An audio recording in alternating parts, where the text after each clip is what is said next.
witchcraft, the occult, extremist beliefs, murder. Tune in to Rogue Darkness each Friday and join host Reuben as I uncover horrific crimes committed under the misconceptions and misunderstandings of witchcraft and other belief systems. I'll cover a wide range of crimes involving ritualistic killings and extremist beliefs to cult persuasion and supposed possession. Anything and everything that borders the line of horrifying. There's always three sides to a story. Side A, Side B, and then the truth. Let's uncover the truth together and explore the darkness of mankind, one crime at a time. Available wherever you get your podcast fix, simply by searching Rogue Darkness. Hola, my beautiful humans. This is Jasmine Castillo, and I bring stories and cases from the people of color community, bringing awareness of murdered and missing Indigenous women, girls, two spirits, the LGBTQ community, Asian American, Native Hawaiian, Pacific Islander, Black Indigenous people of color. These are their stories. So, welcome to Hands Off, my podcast. Hello, my homekins. Welcome to episode 55. I have a special guest on my show, Reuben, who is also known as Prophet P.I. Reuben is not just your average pastor. He has an intriguing backstory that led him to where he is today. I began following him on TikTok, a Black and brown advocate for the missing that are not getting the recognition through news streams and media, bringing a voice to families and pushing for awareness and justice. But what really caught my attention was when Reuben mentioned that he had wrote a book. The title alone is enough to spark curiosity in anyone's mind. And when I asked him about it, Reuben shared the heart-wrenching story of his daughter's kidnapping.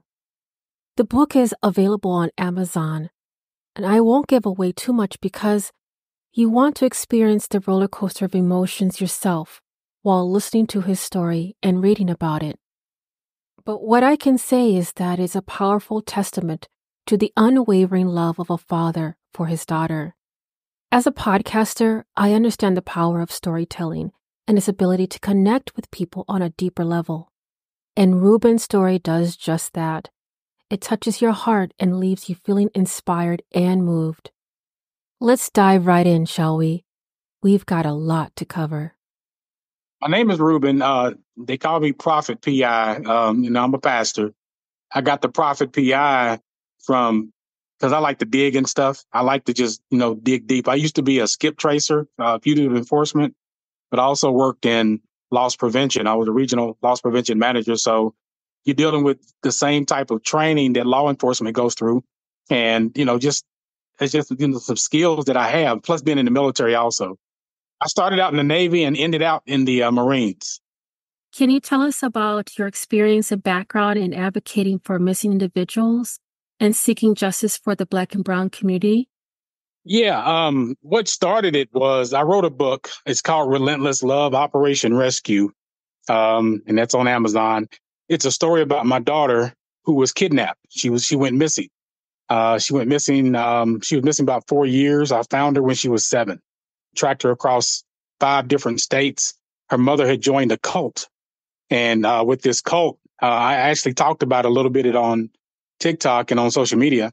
With this cult, she, was traveling around. They go off grid and everything. And I started using my skills to locate her and I found my daughter. And once I got her, other people started reaching out to me. They were like, hey, you found your daughter. Can you help me?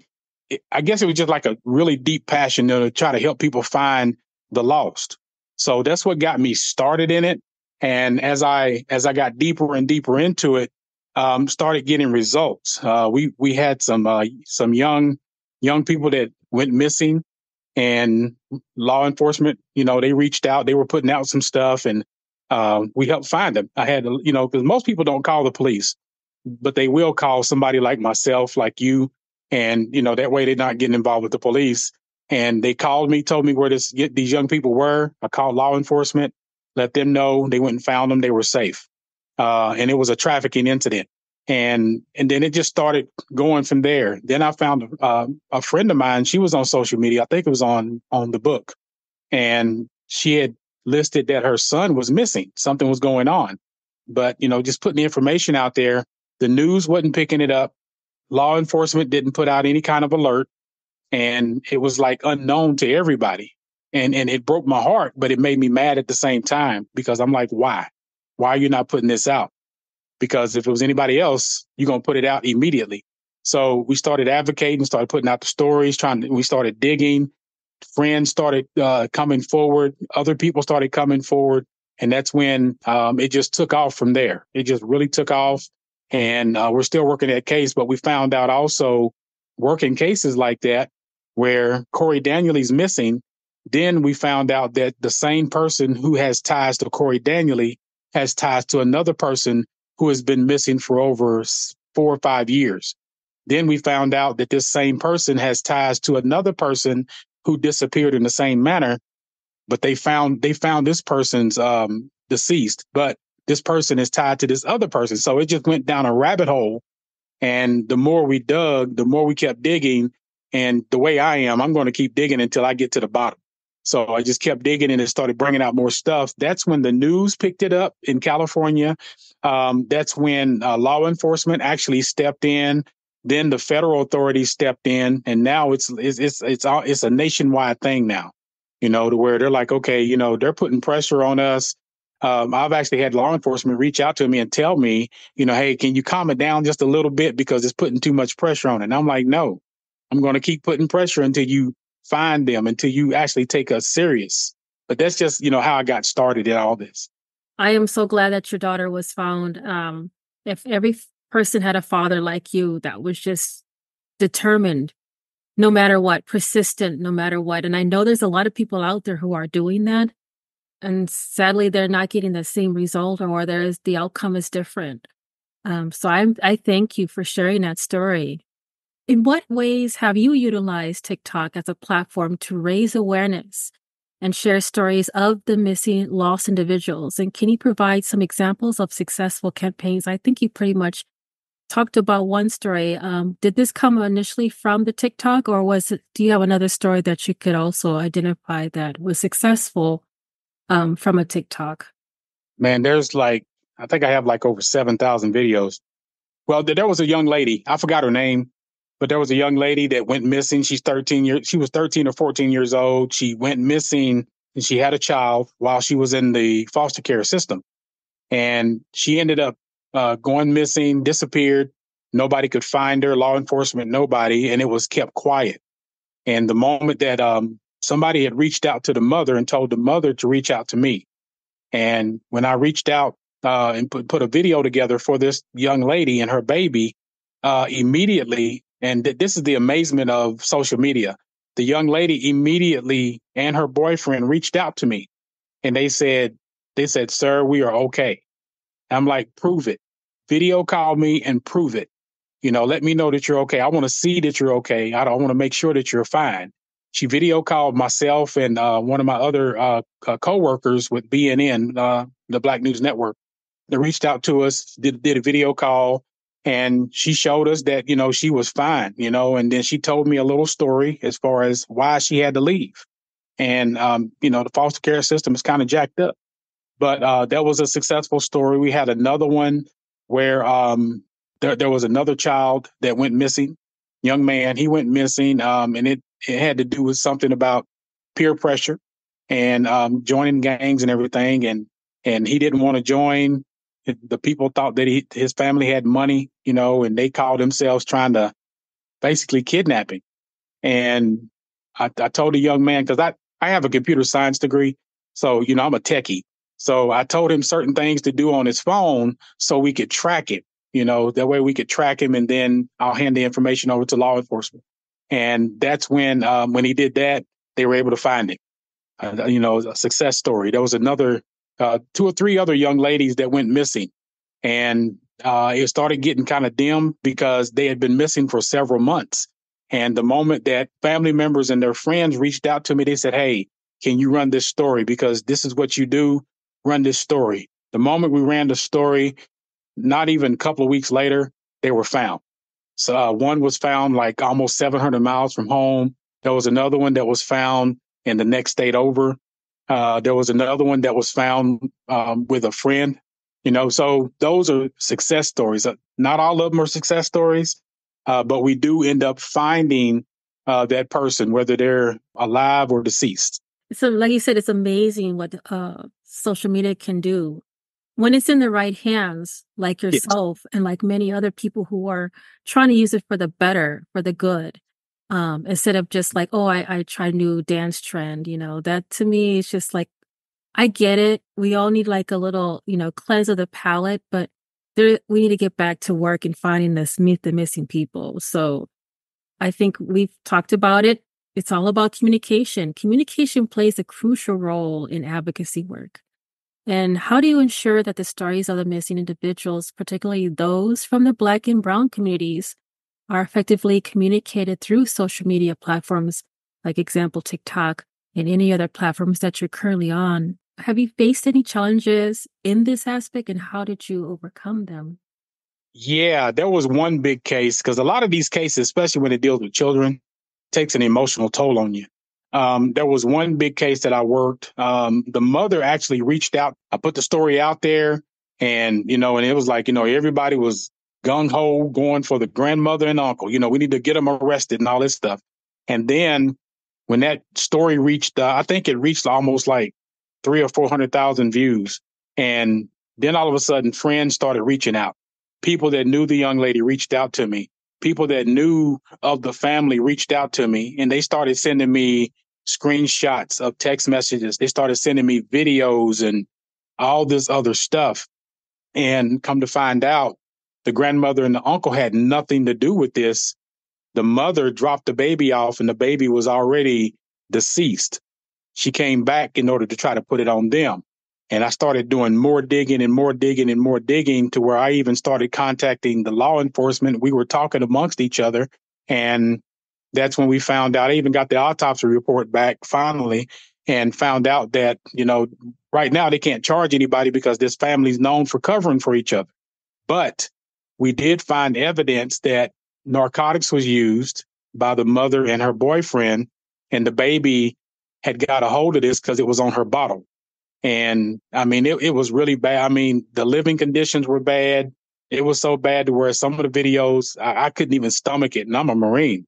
But a lot of my challenges are, there are people out here that try to pull on the heartstrings of the public to where they will immediately put up a GoFundMe. They will immediately start saying, I need some money. We need to do this, need to do that. And, and people will literally pour into you. And when I start getting cases like that, now I look at every case with a side eye. I start dissecting the entire case. I want to make sure that you're not going to tell me a story that's not real. Just like the case with the young lady that was it Carly Russell? We started when we first got that story immediately, and I even got the recordings. Immediately, I said something ain't right about this, and it's not true. And I had everybody and their mama coming after me. You just blah, blah, blah. And I'm like, whatever. It's not true. Then when it came out that it was, because I started dissecting and I have access, a lot of people can do it, but being a contractor, I have access to a lot of the highway cameras.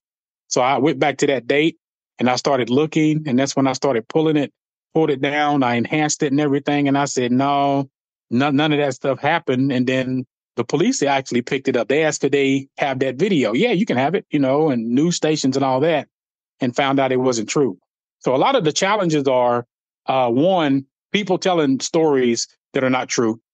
And, we running it, and we could be doing more important things by finding those that are truly lost, finding those that have been trafficked, things like that. But you're taking up our time with these stories here. Another one of our challenges is we have some families that do reach out and ask for help. Can we help them finding their loved one, or if we can dig down to the truth of finding what happened to their family member, that they know we're going to dig. But the big challenge of that is sometimes the family will cause a whole bunch of drama. It'll be like toxic. And I don't deal with that. one thing I want to say about us at BNN and myself, Prophet PI on TikTok, we don't do this to get monetized.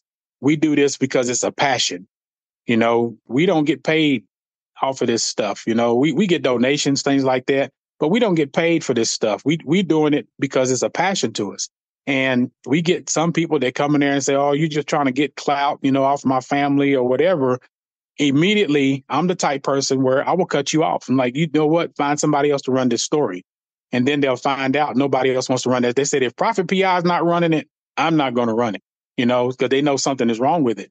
So those are some of the challenges that we have. You know, either people are lying and trying to get sympathy and trying to pull money, you know, from the public, or there's a lot of drama tied to the entire thing. Like there's a young lady that's missing right now, and we got involved in it. And then when we started seeing all the drama with the mother, the sister, and some of the family, and it was bickering back and forth. And I mean, it's just a lot of stuff. I left the case alone. That's why I've just been silent about it. People are asking me, update. And I'm like, no, ain't no update, you know. But then there's some cases where, you know, we have to come forward with what we found. Like there's one case with the father and his young daughter that was found that was supposedly passed away from hypothermia. But as we started doing digging, his family has reached out. Friends of his have reached out. Even one of the homeowners that live in that area reached out to me. And some of the stuff I haven't even released yet. But come to find out, you know, it's deeper than that. Mm-hmm. It's so deep to where, you know, the wife is involved, you know, and there's a third party, and it's real deep, you know. And those cases like that they can get trying to you. Some of the other challenges are, you heard about the Rankin, Mississippi police officers that had to plead guilty for what they did to a young man, Michael Corey Jenkins. Yeah. Well, some of the people down there reached out to me, and I ran that story the next day when I found out about it. Right after it happened, I ran the story. They couldn't get into the hospital. The police were blocking them and all this stuff, right? So when I ran the story, it started picking up. People were reaching out. And an attorney reached out to me along with a private investigator, and then a couple of other advocates. So we had advocates also that drove down to Mississippi, and we got the parents into the hospital. We snuck pictures. There was because the police were trying to hide it. And after we ran the story and it caught so much traction, one of the police officers he wasn't named at all, but he was there because he took a plea deal. And that's something that the public doesn't know. But he took a plea deal, but he reached out and he sent us the body cam footage of what happened. Even though they tried to say there was none, there was body cam footage. That's why it was so easy for them to go in there, because people are like, well, why did they plead if there's no evidence? You know, there was plenty of evidence. It was on tape. We sent that to the DOJ and the FBI. We didn't send it to the sheriff down there because he probably would have destroyed it. But we sent it to them. That's why they played out state and federal charges and stuff. So we were responsible for that. But on the downside of that is a lot of stories that we do. And if you've seen my TikTok, a lot of stories that we do that we dig so much in, we get threats. You know, we get people that try to shut us down. We get our pages reported a lot, you know, and there's many times we had to go in and get them restored and all this stuff, you know. But those are a lot of the challenges that we deal with. Yeah. Well, I mean, when you got people who are trying to shut it down, that means you're getting out there. You're being heard. You're getting the word out there. So that's actually, someone told me when I started podcasting, it's like, if you get your first show, that means you're doing something. Yep. You know what I mean? So keep doing what you're doing. You guys, you are an amazing person. It's just awesome to speak with you because you just have so much. I can see it. Like when you talk, it's about passion. It's about looking for that person. I don't see myself benefiting off of someone else's grief. That's how I see it. Well, you know, I mean, there's a couple of things I can say. You know, there's been many times when, you know how they have these rewards for helping them arrest people and all that stuff. We turn them down every time. Whether it's, I don't care if it's $1, you know, but there's been rewards up to 50,000 and we turn it down. We just want to get justice. And they'll say, wait a minute, you know, I've never really heard of this, you know, but thank you. Because currently right now with the missing 6 out of Missouri, We're currently working with law enforcement and we're working with the FBI. I don't like police. I'm just telling you that now. But the thing about it is working with them because they told me, look, we need your expertise because you hunted that you found these people. We want to know how you did it. We want to understand about this group, this cult. And they said they've never really heard of this stuff before. And once they started getting into it, information that I've been sending them, and then there's a couple other people sending them stuff regarding how these cults work. And because these cults deal with trafficking. So 85% of people missing, they are a part of these cults. And it goes all the way back to Malachi Z, Dwight York. It goes all the way back to Royal Jenkins and Nature Boy, Rashad Jamal, all them. It goes all the way back to, a lot of them. And the FBI been, talking to them and dealing with the major over there, a detective, and just schooling them on what these groups do, and now what they're doing is, and they're wanting to invite me. I'm like, I don't know, but they're wanting to invite me because they're trying to get all law enforcement around the United States involved. They want to get them trained. They want to get them up to speed. They want them to be able to have a certain unit to where they do nothing but study these cults, and then they can solve a lot of these missing persons and trafficking. Because they even asked me, why are you so passionate about this? I said, well, first of all, if you look at the statistics in 2021, there was over 190,000 missing people, black and brown people that are missing, 190,000. And when you look at that, over half of them are children and women, and nobody's talking about it. Just like I just did a case a couple of days ago of a young lady who's been missing since January the 9th, a 13-year-old. She's been missing since January the 9th, and we're just now hearing about it. And these parents, when I talk to them, they're saying, hey, we're having to go down there. We're having to fuss at them. We're having to, call them every day in order to get my child on a Amber Alert, and I'm like, it's not right, because anybody else, they're going to put it out there the same day. I don't know if you've seen my other cases where the two women went to Jamaica. Then the other girl who lived in Texas and called herself said that she was kidnapped by a Hispanic guy.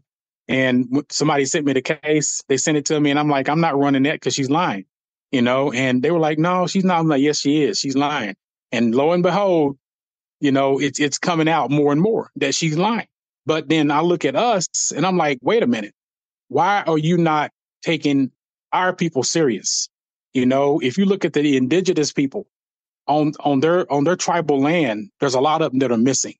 There's a lot of trafficking going on. You look in our communities, inner city, kids are missing every single day. North Carolina, I just looked it up. Within the past 2 weeks, there have been over 30 cases of missing teenagers, black and brown teenagers that are missing. And I'm like, why have we not heard about this on the news? So the blessing is with social media and podcasts like yours, and many others, we can get the word out there. We can get it out there because we're going to force everybody to hear what we have to say. And that's what I like about social media. We're going to put it out there. Our voices are being heard. People are like, you know what? Your stuff comes down my timeline all the time, and then that's what makes, and the kids, some of the ones that are missing or have ran away, it comes right across their page. They're like, wait a minute, hey, I need to reach out to this guy, So that's why our voices are very important. We got to keep crying aloud. We got to keep speaking out so we can find our people, let them know that we're here. Exactly. Very true. Very true. Strong words. Absolutely. I was actually going to ask you about, because I know we were talking about some of the cases that are not bringing the attention that, sometimes sometimes not. And I just did like an episode specifically on the Ebony Alert that just became effective on January 1st of this year. Like you say, sometimes we don't get them across our page. Sometimes we do. But yeah, there's one that did. The first one was originally, they did find her. The other two are still missing. So, I mean, what are your thoughts? What are your ideas about that? Is that beneficial, or do you think this is probably too much? in regards to why they're pushing for the ebony alert. And I know on the episode, there's like 4 other states are trying to make this as an ebony alert for their states as well. Texas for being one of them. So, well, that's surprising with Texas. To me, it's a good thing and a bad thing. Even though it's ebony alert is focusing more towards the black and the brown people. You're separating, and it's almost like division. And when you do these ebony alerts instead of a standard amber alert, like they do for the children, you're differentiating them, you're separating them, and most people are not going to pay attention to that the same way that they're not paying attention now. You know what I'm saying? But if an Amber Alert comes out and you getting that out there, and it's hitting the phones and TV waves and all that stuff, people are more apt to pay attention. But on the good sense of it, it's alerting people to let them know, hey, there's a little chocolate kid running around here that's lost. We're looking for him, and that right there, bring it will bring attention to some. You know what I'm saying? But like I said, not all. I'd love to get more into that. That way, when we put these call to actions out, and with the ebony alert, it's gonna, I guess, get more traction. That's what it needs, more traction. I'm surprised that Texas is actually, wanting to implement that. I'm really surprised. yeah, it was a shock to me when I was doing my research. It was like, wait, did I see this right? Because I know for sure Texas may be probably one of the last southern states to even do that. But I'm glad they're actually acknowledging that that's one of the things that they're trying to put in the works. Don't know when it's going to happen. Hopefully it passes. But I also like to play like devil's advocate, because I think there was even one when I was doing the research in regards to Ebony Alert, there was a lot of things that kind of came out of it. Like, why ebony? Why the word ebony? And like you said, trying to separate us and trying to, in a sense, segregate. It's almost like a segregating label. But also, as a devil advocate, it's like we are trying to emphasize a disproportionate community to bring stronger awareness of the missing children, girls that don't fall under the particular policy and procedure of what an Amber Alert has to be approved on. Right. A lot of these kids are falling through the cracks as runaway. Right. Amber Alert is not used for runaways. Right. And like, for example, like the feather alert, that's the whole concept as well. Like, for example, like that, like, why do you have to differentiate between people of color and, the non-colored community? Because we have to. It's sad. We have to get to a point where we have to clarify, hey, these children also are important to our society, our community, their families. They're not just like, oh, they're just a runaway, or, oh, wait 72 hours, oh, they'll come back, or they're out partying, they'll come back on Monday after the weekend's over. No, you need to show the same importance as blonde hair, blue-eyed person goes missing or pretends that they went missing. And, like the scenario of the woman who was supposedly like kidnapped and so forth. I feel very sorry and sad that people have to go lengths to look for attention, and they're looking for attention that takes attention off the people who really need that attention. So I just wanted to put my 2 cents in. I just didn't know where you were at. But we could continue on with our questions. I just thought that was like something we should bring up. Dealing with missing person cases can be emotionally challenging. You have a personal connection on the reason why it's more passion involved, searching and providing the TikTok videos and updates and so forth. How do you prioritize self-care and maintain resilience when faced with difficult circumstances or setbacks in your efforts? And can you give an example of a situation where self-care played a crucial role in your advocacy work? Yeah. Let me put it like this. Black and brown people have gone through the most traumatic stuff. And when people who are not like us go through it, they can go through the smallest thing. I had a guy one time said that he had to check into a mental institution because his lights got cut off. And I'm looking at him like, wait a minute. I had to scratch my head. Did you say that? Did you, what? And I said, that is nothing compared to what we have to deal with. I got some friends that, we sit down and talk, they're not Black and they want to understand what we go through. They want to understand our community, and we give them the real. And I let them know from childhood, we deal with so much trauma. We deal with so much stuff, where I would say 98% of Black and brown people they have some type of PTSD because of what we deal with, from home life, to where the struggles come in, all the different things that we deal with on a daily basis, even walking out the door. Hopefully we make it to where we're going, and then hopefully we make it back. If it's not law enforcement, it's our own community, so we've dealt with a lot of stuff, coming up as children, and it's sad. We shouldn't have to, but that's what we go through, so dealing with a lot of the cases that I do when it's adults, I can handle it a whole lot better. Because I'm approaching it with a tough love type attitude, that Marine attitude. But when it's children, it really takes a toll on me, especially when I get deep into it, because I feel like that child belongs to me, and it takes a big toll. And then there's times I have to at least take a couple of days to where I don't, I'll probably scroll videos or whatever, but I take those times to myself in order to keep my sanity, because it angers me. Like one case I did, a young father and his friend unalived his own baby girl, because he was mad at the mother because she was dating somebody else because they broke up. So he took it to the extreme, where last year he stabbed her several times, and then this time, he unalived his baby. And it took a big toll. I'm looking at this case, and I'm talking to the family, and then I'm talking to the mother of the victim, and I'm just hearing this pain.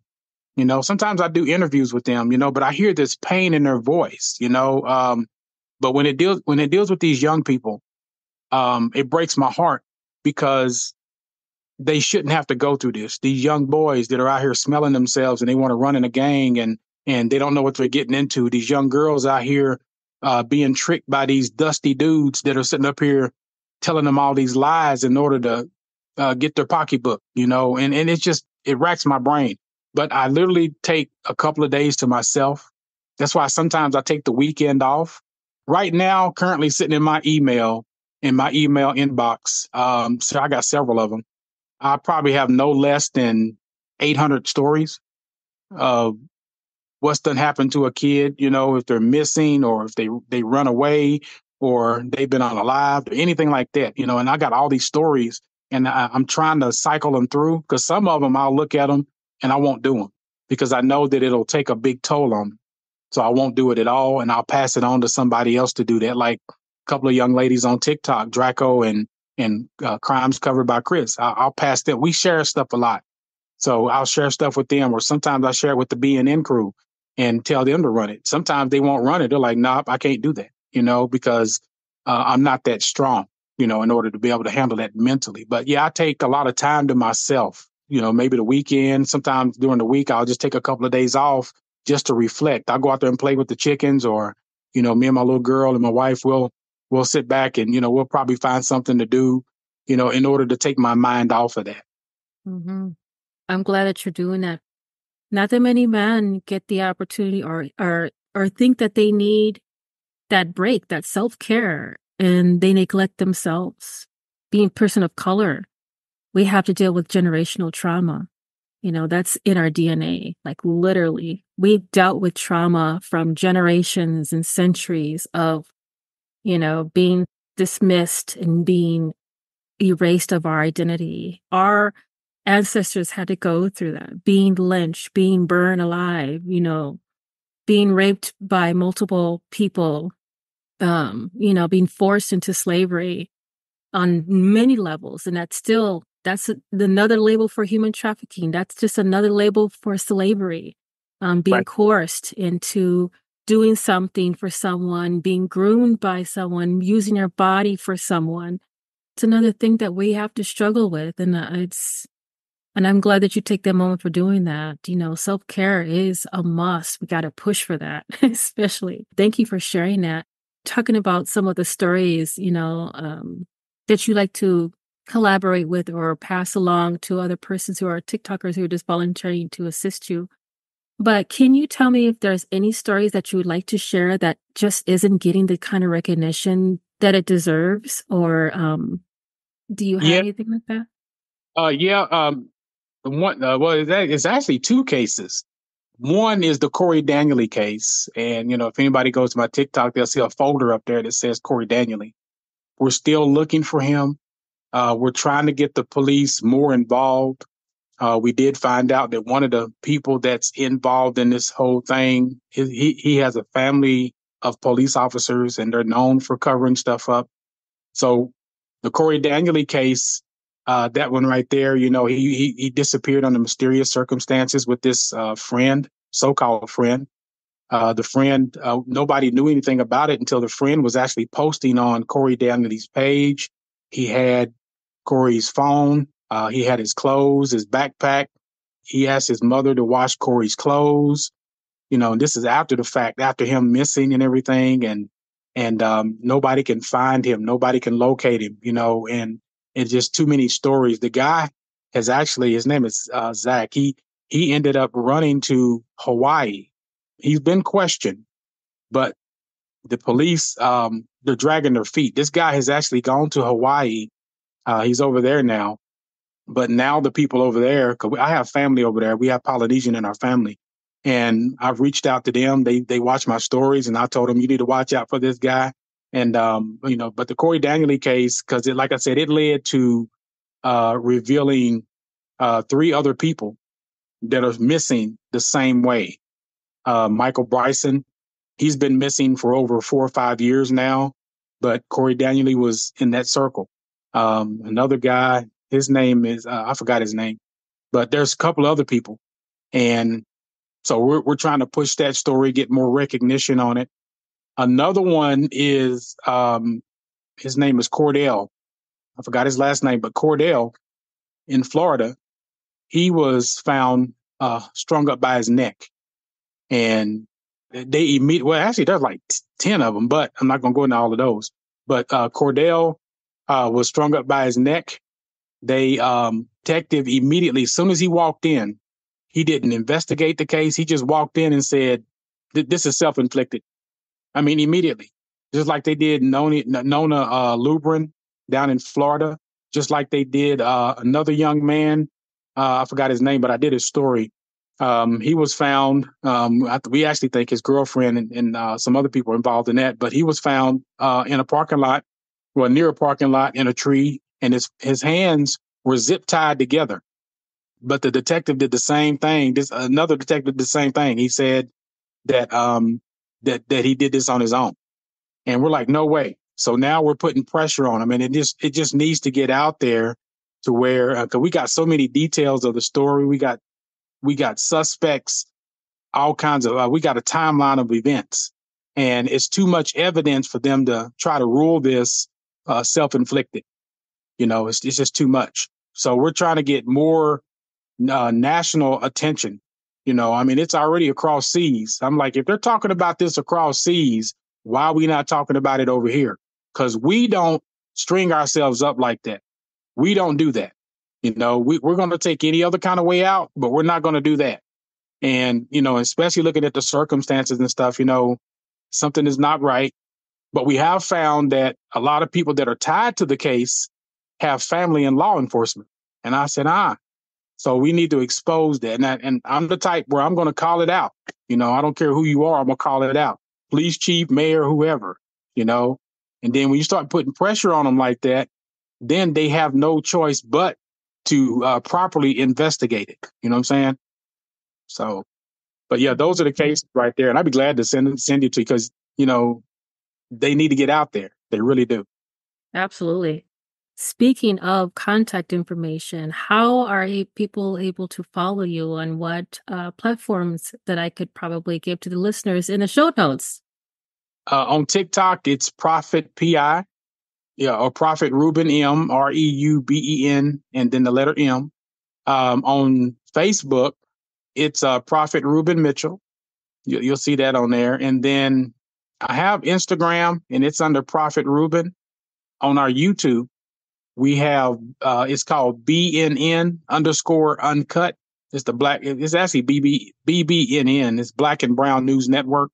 Because we cover those type of stories. People get mad at me sometimes. They're like, the other people, they get mad at us because they're like, why don't you cover this right here? Because I don't want to, because we need recognition. We need to get stuff out there about our people, So, but yeah, we have BNN_uncut on YouTube. And, we get ready to we're working on right now currently coming up with our own platform, similar to TikTok, but it's going to be our own platform to where we're not censored. Because right now we're censored on there. You notice, we got to say unalive. If it's us, we got to say unalive. We got to make up these different words and stuff, right? But other people get to say the actual words, you know what I'm saying? They get to do their thing. So I want to make a safe place for all people to where, you can speak that truth, and get it out there and stuff. But it's going to be a safe place to where we don't have to worry about, any type of racism, anything like that. You know what I'm saying? But we really need it. I remember when, what was it? I think it was called. I think I know what you remember. Black Planet. Yes. Yeah. Yeah. I was about to say. Black Planet was I was hoping that it just reached its potential and its peak and everything, but they gave up too fast. Yeah. So I'm like, you know what? I want to tap into that, and then put a team together, and we go in there. We can actually do our own, to where we're able to get stories like this out. The podcasts are, streaming, and people are actually able to voice their talents. You know what I'm saying? Right. Voice talents, to do what they need to do, Exactly. So, yeah. Keep me in the loop on that one, because that would be awesome. That would be so awesome. I will be sharing the crap out of that. That's for sure. Thank you so much. I don't know if you have any questions for me. No, actually, I want to encourage you to keep doing what you're doing.